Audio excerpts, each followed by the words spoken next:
नमस्कार दोस्तों, उत्तराखंड मुक्त विश्वविद्यालय की सामुदायिक रेडियो हेलो हल्द्वानी में आपका बहुत स्वागत है। 91.2 मेगाहर्ट्ज की रेडियो तरंगों पर आप इसे सुन पाते हैं। दोस्तों, एक बहुत ही महत्वपूर्ण, बहुत ही ज़रूरी श्रृंखला लेकर हम आपके सामने हाजिर हैं। आज उसका इंट्रोडक्टरी सेशन है। हमारे साथ मौजूद हैं एल.एम. जोशी जी, जो कि एक शिक्षाविद हैं, टीचर एजुकेटर हैं। पिछले 25 सालों से टीचिंग की फील्ड में हैं। तो टीचिंग करते करते, टीचर्स को एजुकेट करते करते ये चीज़ महसूस किया उन्होंने कि काउंसलिंग एक मिसिंग चीज़ है, एक मिसिंग है। और कैसे हम बच्चों को बेहतर काउंसलिंग दे सकते हैं कि आप किस चीज़ के लिए मुफीद हैं, आपको क्या बेहतर करना चाहिए। तो पिछले एक दशक से काउंसलिंग के क्षेत्र में काफ़ी रेपुटेटेड पर्सनैलिटी हैं। तो आज हमारे रेडियो स्टेशन में हैं और लगातार आपके बीच आते रहेंगे, बहुत सारी श्रृंखलाएं लेकर, बहुत सारे एपिसोड्स लेकर कि हर सेक्टर में कहाँ कहाँ करियर की संभावनाएं हैं। तो एल.एम. जोशी जी, बहुत स्वागत है आपका आज की इस पहले एपिसोड में। Thank you ma'am, thank you very much. जी। तो हमारे श्रोताओं को सबसे पहले तो आज के एपिसोड में हम जान लेते हैं कि काउंसलिंग होती क्या है, क्यों ज़रूरी है हमारे लिए। तो थोड़ा सा कुछ अगर हिस्टोरिकल पर्सपेक्टिव के साथ आप बताना चाहें। Thank you very much ma'am. नमस्कार साथियों, मुझे लगता है कि काउंसलिंग आज के समाज में एक बहुत ही महत्वपूर्ण शब्द है, जो हमारे सिकुड़ते परिवारों की वजह से आज एक महत्वपूर्ण योगदान दे रहा है।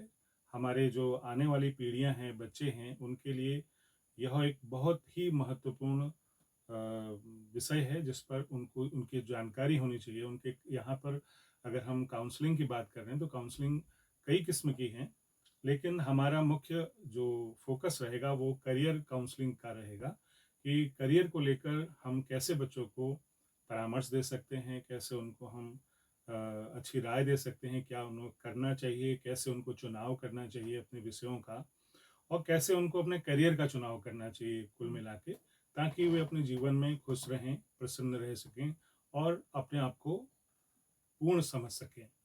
हम देखते हैं कि हमारे समाज में यूँ तो हम आनन-फानन में कुछ भी लेकर कहीं भी पहुँच जाते हैं, लेकिन फिर बाद में हमें पता लगता है कि ये चुनाव हमने गलत कर दिया। काश हमने ऐसा कर लिया होता, हमने वैसा कर लिया होता। तो इस किस्म की बातें से बचने के लिए, ताकि हमारी ऊर्जा बच सके, हमारा धन बच सके और हमारा समय का ह्रास ना हो, इसलिए अगर सही वक़्त पर हमें वो सही राय मिल जाए और उस पर हम चलें, तो हम ये सब चीज़ों की क्षति से अपने आप को बचा सकते हैं। बिल्कुल। सर, हम देख रहे हैं कि पिछले कुछ दशकों से, एक तरह से कहें तो 90s के बाद से जब लिबरलाइजेशन की नीतियाँ आई हैं, तो लगातार एक गला काट प्रतियोगिता के दौर में हम जी रहे हैं। ऐसा लगता है कि एक दूसरे को पछाड़ना है हमने और वही दौड़ है हमारी। तो तब से ही ये सारे टर्म्स भी आए हैं, ये नए जो डिसिप्लिन्स हैं वो भी आए हैं। तो तो तब से ये लगता है कि वक्त को जाया नहीं करना है, और इतना वक्त नहीं है कि हम अभी कुछ कर रहे हैं फिर उसके बाद कुछ कर रहे हैं। तो बड़े शहरों में तो कई बार लोगों के सामने एक क्लियर विजन होता है, लेकिन हम देखते हैं कि छोटे कस्बों में, छोटे स्टेट्स में बहुत सारी दिक्कतें हैं बच्चों के सामने। कई बार सब्जेक्ट कॉम्बिनेशन सही नहीं ले पाते हैं। कई बार कोर्स कुछ और कर रहे हैं, बाद में मालूम चल रहा है कि नहीं यार, इंटरेस्ट तो इसमें है, ये करना है। तो ये सब कन्फ्यूजन्स पर कुछ बताइए कि कैसे काम करें। एकदम ठीक कहा मैम आपने। इसका जो वजह है, ये आपने पकड़ ली है कि जो-जो आधुनिकीकरण हुआ, हम्म, तो परिवार सिकुड़ते चले गए, आपस में एक-दूसरे के लिए हमारे पास समय नहीं बचा। पहले काउंसलिंग की हमें आवश्यकता नहीं होती थी, क्योंकि परिवार हमारे इतने बड़े होते थे कि हमारे परिवार के जो वृद्धजन थे या हमारे चाचा, ताऊ, हम्म, ताई, जो भी हमारे परिवार में लोग होते थे, कहीं न कहीं किसी तरीके से हमें राय दे देते थे और उससे हमें काफ़ी टूटी-फूटी ही सही एक दिशा मिलती थी जीवन के हम्म, प्रति। हम्म, लेकिन आधुनिकीकरण ने जब परिवारों को छोटा कर दिया, तो हमारे पास समय का अभाव हुआ लोगों का एक-दूसरे के प्रति। तो ऐसे में हमें सही राय मिलनी मिलनी कम हो गई हम्म, और हमें यह पता नहीं कि हम क्या कर रहे हैं, किससे पूछें, क्या पूछें। तो काउंसलिंग आज के समय में, जैसा कि आप देख ही रहे हैं, बहुत महत्वपूर्ण हो गया है। हम्म, और हम कभी गलती से कोई चुनाव कर भी लेते हैं, कुछ ले लेते हैं, तो लेकिन बाद में हमें यह एहसास होता है कि हम इस काम के लिए बने ही नहीं थे, हम्म, हम गलत दिशा में हैं। हम्म, तो हमें इस तरीके का पश्चाताप बाद में ना हो, न हमारी थोड़ा ऊर्जा बचे, हम्म, समय बचे हम्म, आदि इस तरीके की क्षतियों से बचाने के लिए हमें अगर सही समय पर सही दिशा निर्देशन मिल जाए, हम्म, कोई हमें सशक्त कर दे, ऐसा मजबूत कर दे कि हम सही फैसले ले पाएँ, तो हम इस तरीके से अपने आप को बचा सकते हैं। तो काउंसलिंग जो आज के टर्म में है, आज के समय के हिसाब से हम्म, एक बहुत ही महत्वपूर्ण विषय है, बिल्कुल जिसकी जानकारी हम सबको होनी होनी चाहिए। चाहिए।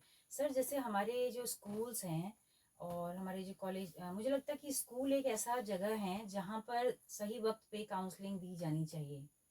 बिल्कुल जितना भी ठीक है। सरकारी सेटअप है, 12th तक के जो बच्चे हैं, उनको अगर हम बता दें तो शायद वो जो अगली जो स्टेप लेने वाले हैं वो सोच समझ के लें।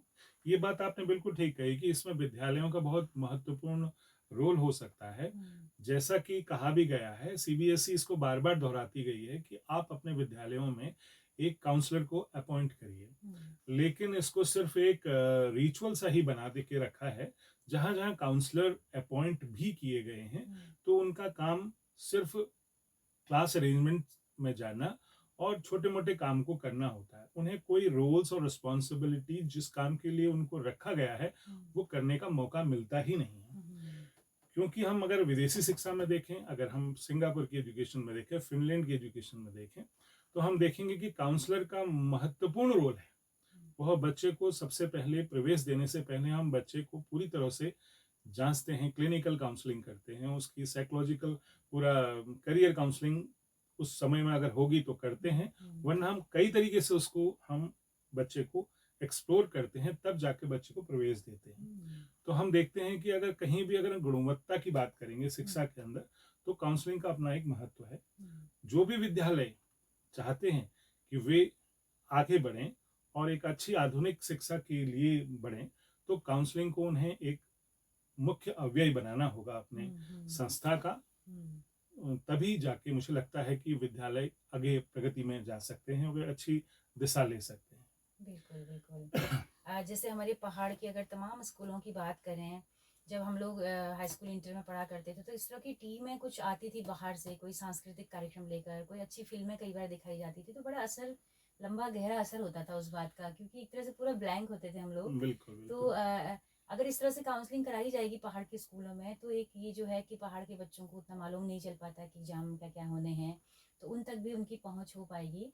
तो मुझे लगता है सरकार को भी इस पर बहुत सीरियसली सोचने की ज़रूरत है, हमारे उत्तराखंड बोर्ड वालों को भी। बहुत अच्छा कहा आपने। हुँ, हुँ, देखिए मैडम, हम लोगों ने सेवायोजन कार्यालय के तत्वाधान में विगत 2 वर्षों से हुँ, नैनीताल जिला, चंपावत और ऊधम सिंह नगर के कई विद्यालयों में हुँ, इस तरीके की करियर वार्ताएँ की हैं, जिनमें हमने देखा कि लगभग पिछले वर्ष 5,000 और इस वर्ष लगभग 10,000 छात्रों ने हमसे जुड़े और हमसे अच्छा, फ़ायदे उठाए। उन्होंने कई बातें करते हैं जी, कि हमने उनमें काउंसलिंग्स करवाई, जहाँ-जहाँ ग्रुप काउंसलिंग थी पॉसिबल। तो वे बच्चे बहुत ज़्यादा इससे लाभान्वित हुए। वे आज भी हमें फ़ोन कर के हुँ, पूछते हैं कि सर हम क्या करें? कहाँ एडमिशन लें? हुँ, कैसे लें? क्या हुँ, करें? तो हुँ, एक बहुत ही इम्पोर्टेंट कदम है। हुँ, हमारी सरकार को इस पर वरीयता देनी चाहिए हुँ, कि विद्यालयों में जा जाकर हुँ, बच्चों को यह बताया जाए कि हम हमने स्टार्ट तो कर दिया है कि कौशल विकास, लेकिन बच्चे को यह पता नहीं कि मुझे क्या करना है, हुँ, कैसे करना है, किस दिशा में जाऊं।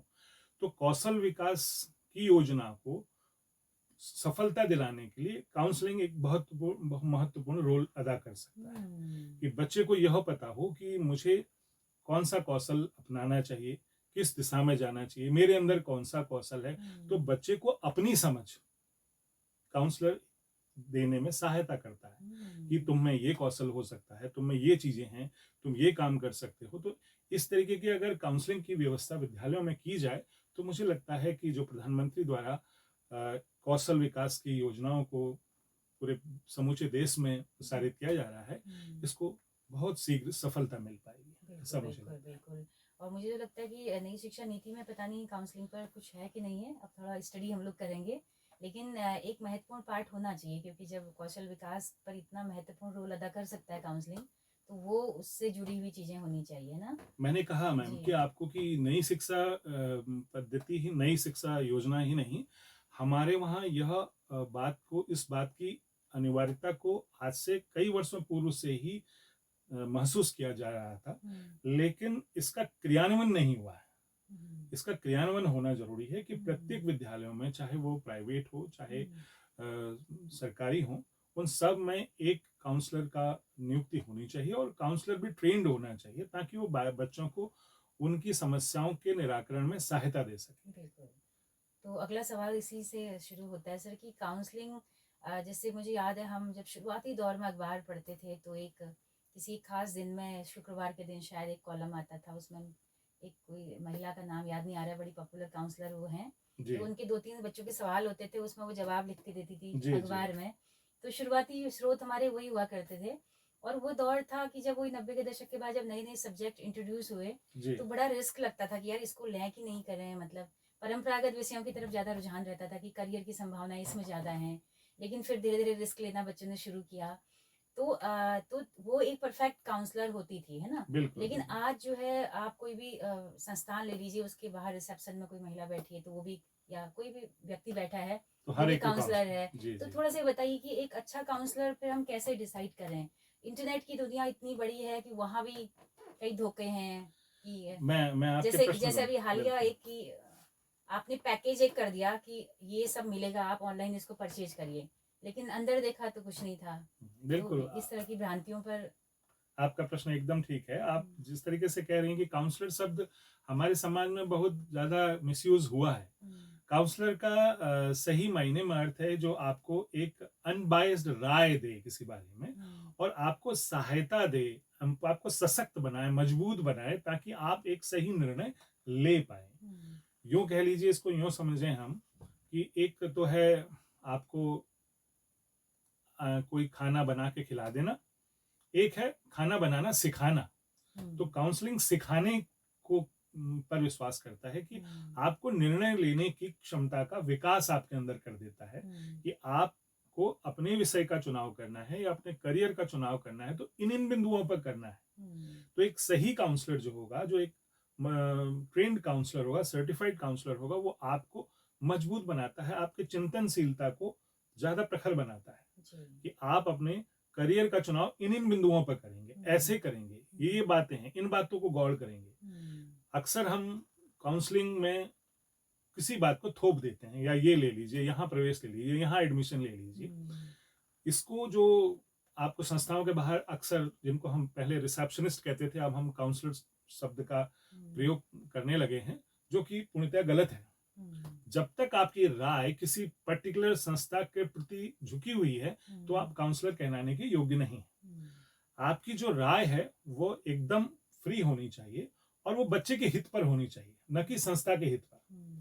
तब आप एक सही मायने में काउंसलर परामर्शदाता हैं, जो सही परामर्श आप दे रहे हैं। वरना यदि आपकी परामर्श किसी और झुकी हुई है तो आप इसको परामर्शदाता या दात्री नहीं कह सकते। तो हम ये भी कह सकते हैं कि बच्चों को फिर कैसी राय मिलेगी हम कह नहीं सकते हैं। बिल्कुल, निश्चित रूप से जो संस्था उसको उसने जिसने उस को नियुक्ति दी है वो उस संस्था के फेवर में ही बात करेगा। वो संस्था के फेवर को ज्यादा देखेगा, बच्चे के कम देखेगा। तो सही मायने में वो एक काउंसलर नहीं है, वो एक सिर्फ उस संस्था के रिसेप्शनिस्ट हैं जो उस संस्था के फेवर की बात करती हैं, ऐसा मेरा मानना है। बिल्कुल। तो सर शायद काफी बातें हो चुकी काउंसलिंग पर, चलते चलते हमारे तमाम श्रोताओं के लिए आप जो ये सीरीज श्रृंखला शुरू करने वाले हैं, इसमें संक्षिप्त में बता दें कि क्या क्या आप हमारे श्रोताओं को लाएंगे, कब कब आप इसे हमारे श्रोताओं तक पहुंचाएंगे। जी, मैंने आपको एक हल्का सा इसका एक इंट्रोडक्शन दिया कि हम किस तरीके की वार्ता हम इस पूरी इस दौर में करेंगे। इसका मैं एक छोटा सा ओवरव्यू आपको दूं तो यूँ कहूँगा कि जैसे जैसे हमारे बीच में हम इस श्रृंखला को आगे बढ़ाएंगे, इसमें हम जैसे करियर और जॉब के बीच में अंतर क्या है, हमें करियरों का चुनाव कैसे करना चाहिए, इस पर बातचीत होगी। माता पिता का कितना रोल होना चाहिए बच्चे के करियर के चुनाव के लिए और कहाँ पर उनको रुक जाना चाहिए, इस बारे में हम चर्चा करेंगे। विज्ञान के क्या क्या करियर हो सकते हैं, मानविकी में क्या क्या करियर संभव हैं, विज्ञान में, साइंस में, हाँ साइंस में, विज्ञान में, और ये कॉमर्स में क्या क्या करियर पॉसिबल हैं। और किस तरीके से क्या क्या है, और आज के ज़माने में जो नए करियर्स हैं, क्या क्या वोकेशंस हमारे बच्चों के लिए हो सकते हैं। मैं दावे के साथ कह सकता हूँ, यदि आप इस पूरी चर्चा को सुनेंगे ध्यान से, तो आपको लगेगा कि हमारे पास कितना कुछ करने के लिए है। तो हमें सिर्फ बच्चों तक इस बात को पहुंचाना है कि करने के लिए हमारे पास बहुत कुछ है। हमें सिर्फ अपने आप को समझना है कि हम किस काम के लिए बने हुए हैं। क्योंकि एक काउंसलर के रूप में मैं कह सकता हूं कि आज हमारे पास इतना बेहतरीन समय कभी नहीं था जितनी अवसर आज है हमारे पास। बस हमें अपनी मानसिकता को बदलना होगा कि हम किसी पर्टिकुलर, कि हम सभी को डॉक्टर बनना है, सभी को इंजीनियर बनना है, चाहे हमारी योग्यता हो या ना हो, या सभी को सरकारी नौकरी सभी को चाहिए। सरकारी नौकरी चाहिए। इस पूरे नेटवर्क से, इस पूरे जंजाल से अगर आप अपने आप को निजात दिला पाएंगे, तो आपके लिए रोजगार की कमी नहीं रहेगी। इतने सारे हमारे पास सेक्टर्स हैं जिन पर हम रोजगार पा सकते हैं। तो हम इन सभी बातों की चर्चाएं एक एक करके अलग अलग अपने काउंसलर्स के साथ शनिवार करेंगे। तो मुझे आशा है उत्तराखंड विश्वविद्यालय, जैसा कि विगत इतने वर्षों से जनसेवा कर रहा है, तो यह एक स्रोत के रूप में भी कि जिस तरीके से हमें कई तरीके से उत्तराखंड ओपन यूनिवर्सिटी कहाँ कहाँ विश्वविद्यालय दूर दूर तक पहुंचकर, बच्चों तक पहुंचकर अपने ज्ञान को बांट रहा है। तो काउंसलिंग की चर्चा करके आज हम इस पटल से, इस विश्वविद्यालय के कम्युनिटी रेडियो के तहत भी चाहते हैं कि इस जो हमारा जो हमारी ज्ञान है वो दूर दराज बच्चों तक पहुंचे, सभी बच्चों तक, और उसका माध्यम विश्वविद्यालय बने। इस बात का मुझे हर्ष है, और मैं संस्था और पूरे विश्वविद्यालय को इस प्रयास के लिए बहुत बहुत धन्यवाद देता हूं कि उन्होंने मुझे इस कार्य के लिए चुना।